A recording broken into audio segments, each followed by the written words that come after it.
Purchase consideration, जिसके बदले में कंपनीज या तो शेयर्स इशू करती हैं या डिवेंचर्स इशू करती हैं।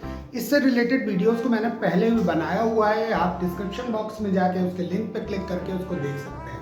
Hey everyone, I am Lalit Mishra and you are watching my channel Lalit Mishra's Commerce Concepts, where you learn concepts in an easy way, where you understand concept in a common language.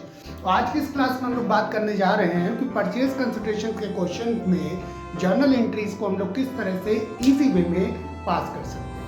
आपके reference के लिए आपके screen पे question आ रहा होगा और question कुछ इस तरह से कि एंथोनी लिमिटेड ने मैच्योर लिमिटेड से असेट्स परचेज किए हैं और लायबिलिटीज, और बदले में परचेज कंसिडरेशन आपको दिया गया है 36 लाख। तो इसकी एंट्री सबसे पहले देखते हैं कि परचेज कंसिडरेशन के लिए हम लोग क्या एंट्री करेंगे। तो असेट्स अकाउंट हमेशा डेबिट हो जाएगा, असेट्स अकाउंट को हम डेबिट कर देंगे। असेट्स हमें क्वेश्चन में दिया गया है 45 लाख और लायबिलिटीज हमें दी गई हैं, तो लायबिलिटीज क्रेडिट कर देंगे to liabilities account 6,40,000 to mature limited. Mature limited के परचेज कंसिडरेशन आप क्वेश्चन में देख सकते हैं, दिया हुआ है आपको 36 लाख। सो 36 लाख यहाँ पे एंट्री पास करेंगे। अब फर्स्ट एंट्री में हम लोग डेबिट और क्रेडिट के टोटल को इक्वलाइज करेंगे, और अगर डेबिट में कम आ रहा है तो उसको हम गुडविल लिखेंगे, और अगर क्रेडिट में कम आ रहा है तो उसको हम लोग कैपिटल रिजर्व लिखेंगे।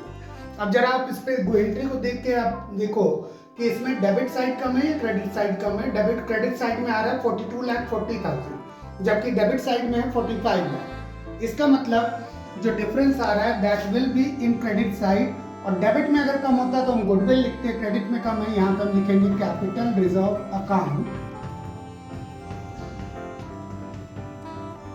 और 45 लाख में से ये 42,40,000 हम लोग माइनस कर देंगे, सो इट विल बी 2,60,000। सो इस तरह से हम लोग फर्स्ट एंट्री को पास कर लेंगे। इसमें आपको यही ध्यान रखना है कि यहाँ पे टोटल डेबिट और टोटल क्रेडिट हमेशा इक्वल होना चाहिए।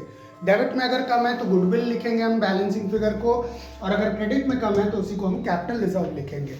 आप ये एंट्री पास कर देंगे, आपको 1.5 मार्क्स इसके मिल जाएंगे। अब सेकेंड एंट्री की बात करते हैं, जिसमें कि purchase consideration 36 lakh mature limited को पे किया जा रहा है। देखते हैं उसकी एंट्री हम लोग किस तरह से पास करेंगे। तो सबसे पहले यहाँ पे हम लोग मैच्योर लिमिटेड को डेबिट कर लेंगे 36 लाख, जितना हमें पे करना है इसको सेम। अब इसके बाद हम लोग देखें तो यहाँ क्वेश्चन में कहा गया है कि मैच्योर लिमिटेड को बैंक ड्राफ्ट दे रहे हैं 1,50,000 का। सो यहाँ पे आप टू बैंक ड्राफ्ट के लिए टू बैंक अकाउंट लिख दीजिए 1,50,000। नाउ यू सी 36 लाख में से हमने 1,50,000 के तो बैंक ड्राफ्ट दे दिया। अब हमें और कितना पे करना है, 34,50,000। अब इस अमाउंट के लिए कहा गया कि प्रेफरेंस शेयर्स कंपनी दे रही है, और प्रेफरेंस शेयर्स दे रही है कंपनी 100 ईच एट 15% प्रीमियम। तो यहाँ पे हम लोग प्रेफरेंस शेयर को क्रेडिट कर देंगे to preference share capital account और to security premium reserve account. तो अब पॉइंट ये है कि यहाँ पे जो हमें पे करना है रिमेनिंग अमाउंट 34,50,000, ये जो हमें पे करना है हम लोग पहले ये निकालेंगे कि कितने प्रेफरेंस शेयर कंपनी इशू कर रही है। तो प्रेफरेंस शेयर यहाँ पे 100 रुपीज का एक शेयर है और 15% प्रीमियम पे है, यानी 115 से हम लोग इसको डिवाइड कर लेंगे 34,50,000 को, सो इट विल बी 30,000।